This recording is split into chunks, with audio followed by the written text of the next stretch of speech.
I really thought I was gonna be the last, but It makes sense. You're right. but actually, like I, because it was an assumption that I made, but right now it's what I'm trying to implement. I'm trying to design something and then promote it right away before I build it and before I organize it. So it's actually I caught my own assumption, and it's actually a teaching for me because I want to do that. I want to design this program that I'm doing and then promote it right away before building it and before organizing it. And then as I get the people that are interested in it, and as I get the next step, I start building it and organizing it. So it's my own assumption. How do you guys feel about being in these places? Like, is this actually a place that you would normally go to? You mean Yeah. having this behind me? Well, just like you being the builder and Hajnal being the organizer and Jorge being the promoter.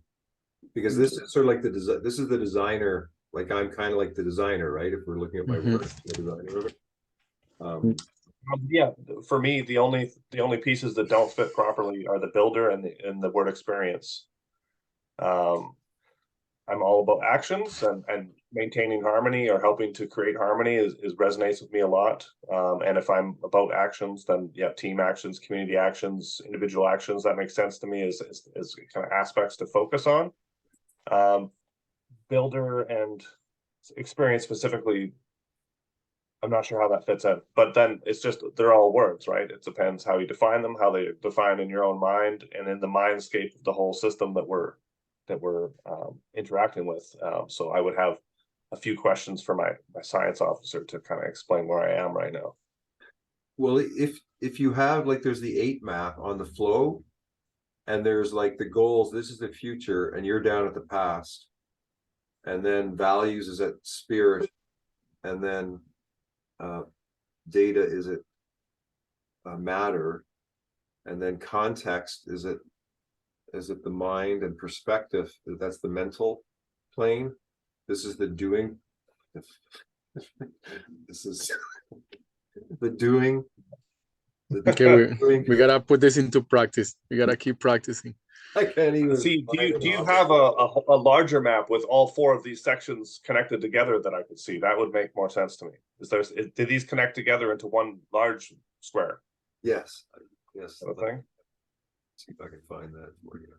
Okay, I gotta go now, guys. Go. Yes. Okay. Thank you so much. Great to see you, and we'll see you next week. I hope to see you guys next week. Let's do a one-on-one before then. Okay. Look at your program that you want to do, and maybe start to get you going on that. Yay! Right on. Sounds Okay. great. Okay. Thank you. Thank you, guys. It was awesome to meet you. I'll see you next week. See you. Bye. Take care. And then there were 3. You can actually move these. It's incredible. So we have the 3 of us. Hajnal, do you have any questions for Nova?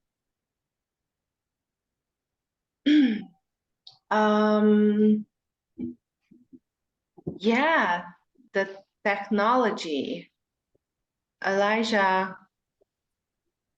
spoke about that you're working on how to bring this into this tool and connect that with the technology. So I'm very, very curious. You don't need to answer to that right now, but yeah, this is awesome because what we will have very soon with the AI, I feel that we need to feed the monster in the right way. Super interesting. Yeah, I mean, I see Elijah's like maps. A lot of them, they just look like software systems to me. And, you know, I'd like to be able to click on that button and then it zooms into the next map. And I want to know how it all connects together. And I can see that being a big piece of software that a business could use, or an individual or an organization, a community, all of that. And I'd love to, yeah, explore that more. And I think, I mean, just because of the way society is right now with technology, I think that's a great way kind of into business that he has available to him, where because you can sell the software online, whether it's an actual website or package, you can sell things online quite easily these days, and you can connect with lots of people online. I do also see like board games and physical cards and books and everything could also be products or aspects of his system. But yeah, I think the software is a big piece, and I'm a software designer. Been doing websites for 20 years, and I've been doing programming since I was 8 years old in various ways. I'm taking a bachelor degree in software engineering right now, which is like all like C++ and also game development and stuff. And I'm interested in doing VR development and also other things too. Yeah, and as far as the AI thing goes, yeah, I see, you know, that obviously that could be great for humanity. Could be, yeah, but we're not there yet as far as it being great for humanity. I don't think who's running them, who owns them, all that stuff is very good yet.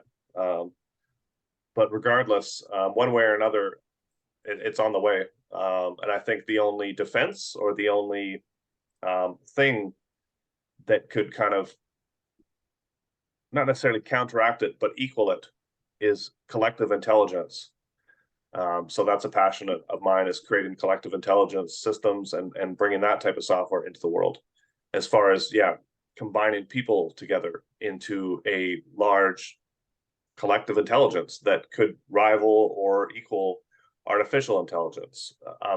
Because if we don't do that, then ultimately we're just going to have the super smart computer program, website, company, whatever, that's just going to outsmart all of us all the time. And of course, everyone's just going to start listening to it and do whatever it says, and then we'll have basically a species controlled by a machine that we don't really even know how it works anymore. And there's no way for any one human to understand any of that stuff to the point where a computer can, because it just has, extreme speed and absolutely no emotion, no matter how you program it. It's just simulated emotion at the best. So I see collective intelligence and, yeah, combining human thinking and human reasoning and human wisdom together through software, because at the moment that's easier to do. I think that should be a focus of myself, and from the experience that I have in life and the skills that I have, I've been told, I suppose, by the universe, however you want to look at it, that's the biggest gift that I could give the world, and that's what I should focus on. So yeah, and that's one of the reasons I'm here with Elijah and with you now, is because I think his system is one potential solution to that, or one potential stepping stone towards it, or a piece of it, or something like that. And I have other ideas as well of my own that Elijah and I have talked about as well. And yeah, so yeah, I don't know. I've forgotten what your question was, if there was one. But absolutely. So I just read a few days ago that, or heard, oh yeah, it was Peterson. He had a short conversation about the AI, and I just started to think about that. We need to build our own AI. Yeah, we need to do that. and actually the collective intelligence is an evolved AI. It could be an evolved AI, because it's not just based on that type of brain capacity, but it's based on the human emotional depth and heritage that we have. yeah, and I see, like, collective intelligence. I like that word. I haven't heard it used a lot. It's all, I didn't invent it or anything. Like what I see, like Elon Musk and people like that, they're working on AI, but they're also working on neural network neural networks, which is like a way of linking people's brains together, like literally linking them together with, you know, electronics, wires or wireless connections. And that to me is interesting. It's very interesting. It's somewhere in the middle, I would say, between collective intelligence and artificial intelligence. That's like this, and they're also working on, you know, how to combine artificial intelligence with in the brain. So, you know, definitely companies are working on, or maybe even already have, chips that you can install on someone's brain that gives them the ability to use a calculator or be a calculator, and beyond that, you know, access massive amounts of information, process things, crunch numbers, you know, all that kind of stuff that a computer can do. They want to be able to put a chip in people's brains so that they can do that. And I think that will happen for sure, because there's just so many people who want it. And so, yeah, I mean, we're at the point of, as well, cybernetics and electronic transhumanism, where, you know, this one particular type of transhumanism where you can combine AI, or at least computers, with brain. And of course, if that becomes a thing, you know, a more standard thing, then, you know, it's going to be, yeah, a matter of like, you know, are we gonna chip our kids or not? And then you're gonna have families who did chip their kids and families who didn't, and you're gonna have kids that can calculate, you know, 1,000,000 times 527.3 in less than a nanosecond, and access all of Wikipedia and all this stuff instantly, and beyond that, I'm sure stuff that we can't even imagine. Perhaps even the imagination could be enhanced by creating, you know, a very strong, visible third eye kind of apparatus inside the mind as well, where you could really see things, and you could, you know, these AIs that can draw pictures and stuff like Mid-Journey, they could probably install that in someone's brain, so they could use that chip to imagine something that they could draw and like have an amazing artistic ability from it as well. Who knows how far it will go? But the point is, you're going to have people that are chipped and people that aren't, and very quickly, the people that are chipped are going to outcompete and outskill the other people. So of course, the incentive then moves towards that as far as some sort of controlled society evolution. And all of that freaks me out. You know, there's a lot of stuff that's happening in the world right now that freaks me out. And not really anything I can control. And I've done a lot of meditation on this, and you know, trying to connect with the universe, I suppose, and ask questions and try to figure out what I can do. And it's always come back to the idea of creating collective intelligence and using, and I'm trying to think of ideas and work on projects that can be both software based and not.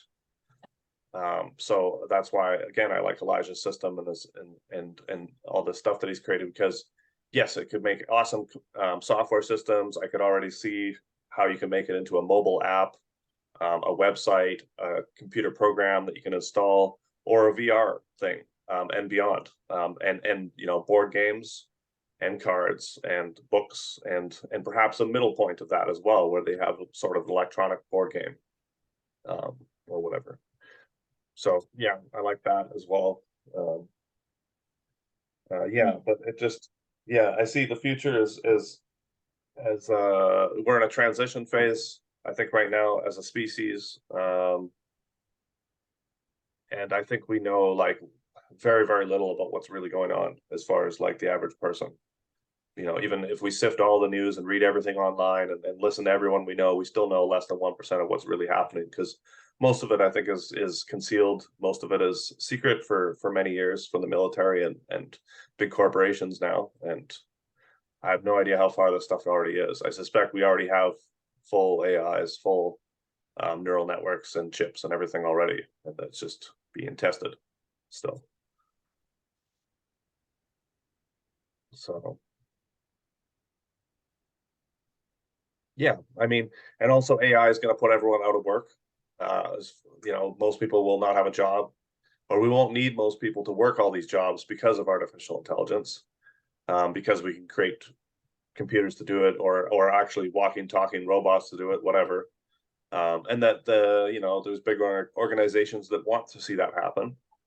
And on the one side of that's great, that would be great for the human species, because then so many of us don't have to work. And in an ideal world, that would be fantastic, because then the average person could do a few hours of work a day and achieve, you know, the same income or the same rewards as they would now. But of course, the system is not set up that way. It's you know, these things would not be owned by the public or something. So instead, we have a place where, or a possibility where, you know, 90% of the jobs are going to be eliminated in the next 9 years or something like that, and we're all going to be poor and starving and you know, useless, as the people at some of these organizations are calling us. You know, we'll become the useless citizens that they have to figure out what to do with.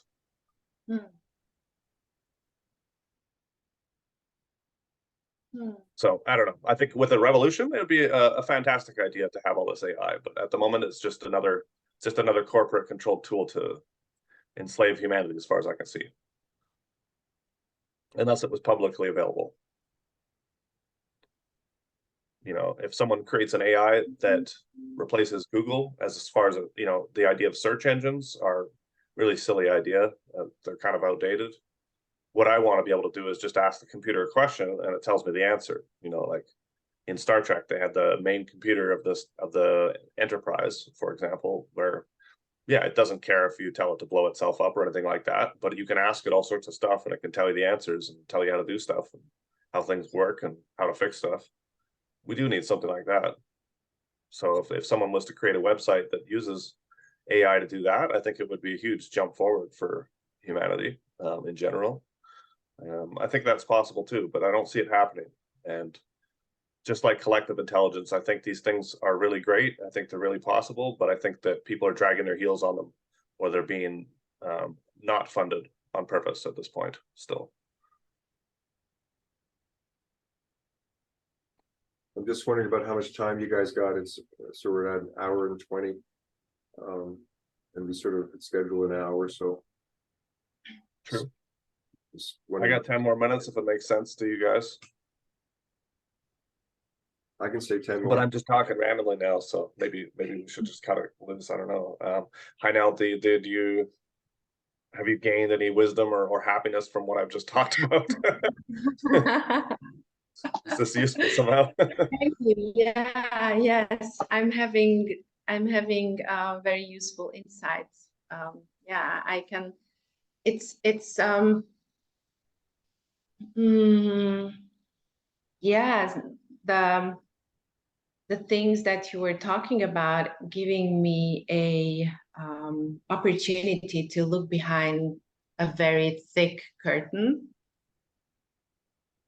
And I can feel that sense making needs to get a new meaning. Sense making, like, what is the meaning of life?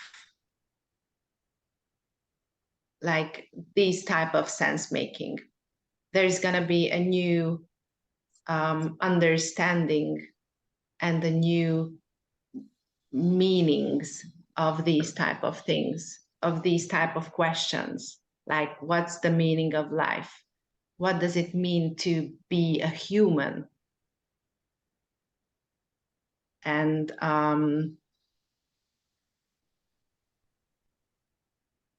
we have this wave of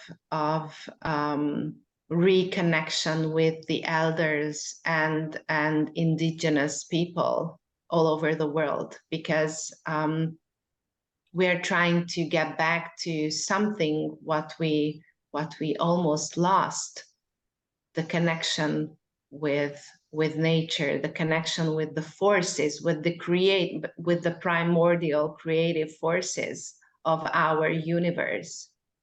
And I feel I can sense the AI is a great treasure box, but it's still a box. And if we are not getting more and more capable to think out of the box, we trap ourselves into this box. And if the electricity or the internet will off one day, we will collapse as empty vessels without, you know, without these tools. So this is why it's getting more and more important to utilize ways how we can run these tools and not allow these tools to run us by them.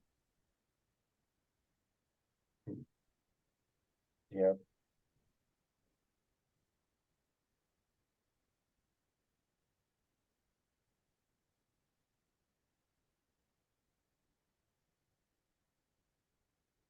Because dopamine is great. Sitting in front of the screen is great.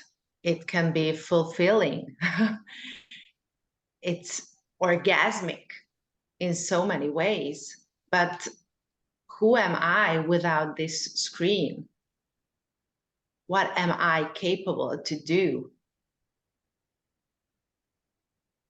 without these tools?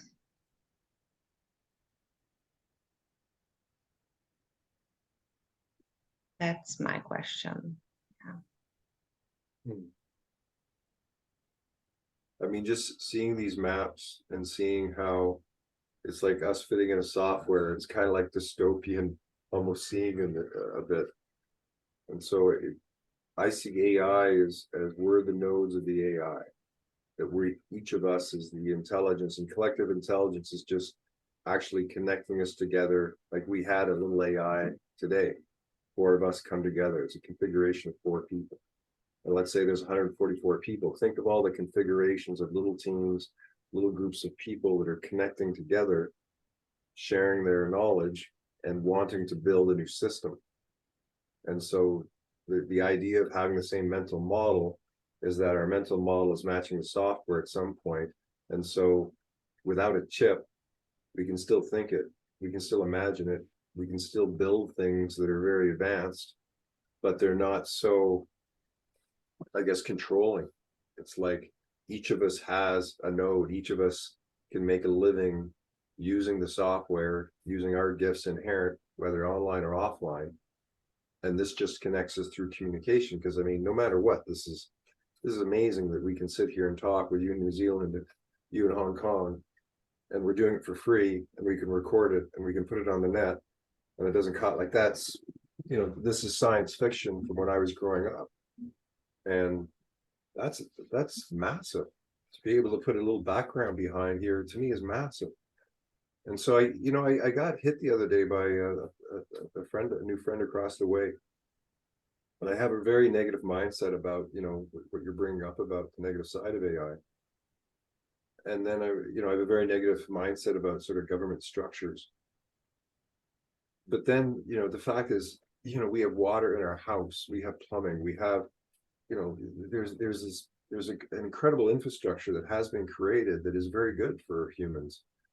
And we might have gone through the wealthiest time of our life and maybe it'll all fall apart, but we're still at that place of, again, turning water on and water comes into your house everywhere. Like that to me says something, that so much of the mindset of how we look at things impacts how we're going to see it, impacts how we're going to utilize it. And I think that one of the worst things is with these movies and entertainment is they're always having a negative viewpoint of AI. They always have this sort of sickening future that is kind of like a futurizing of us to go into, when, you know what, I don't think it's, you know, if we just do something good for us and build it, as you say, ourselves, we'll create something that's very good for us. You know, we're not going to build in backdoors for the CIA to come in and take over. We're not going to have ways to screw everybody. Like I want to build something, you know, that's actually good for the people. And I think if you have people here that have that same good intent, that we will build something good. And it will be better than anything that they create because of that. And I think that's just the whole idea of the shared knowledge community, or having, we need to have the technology in our hands. We need to be the ones building it. We need to be the ones controlling it, because all these other platforms, they censor you, they shut you down. They, you know, all of the control mechanisms are within the software that they've created. but we have the ability to create our own. And so I think that that's definitely like the path we're like, whatever the inflow matrix is, it's an operating system, you know, built for the people, by the people, and it's good. You know, it's inherently good. And if it isn't, then that part is erased or canceled, or, you know, we have to get buy-in from everybody. And if we have buy-in from everyone and it actually works, then it's just a matter of, you know, improving it.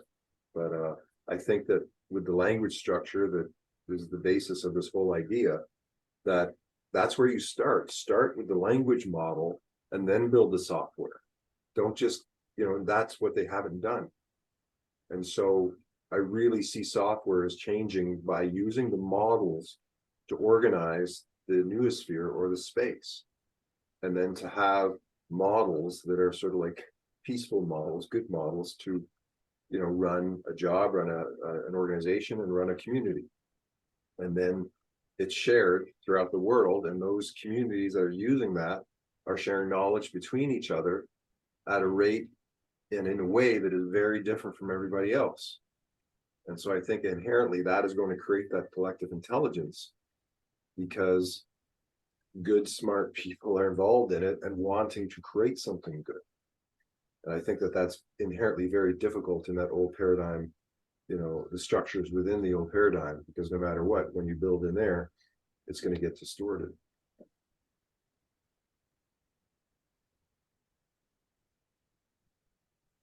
Wonderful.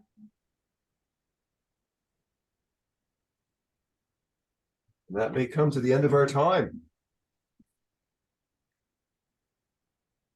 Okay.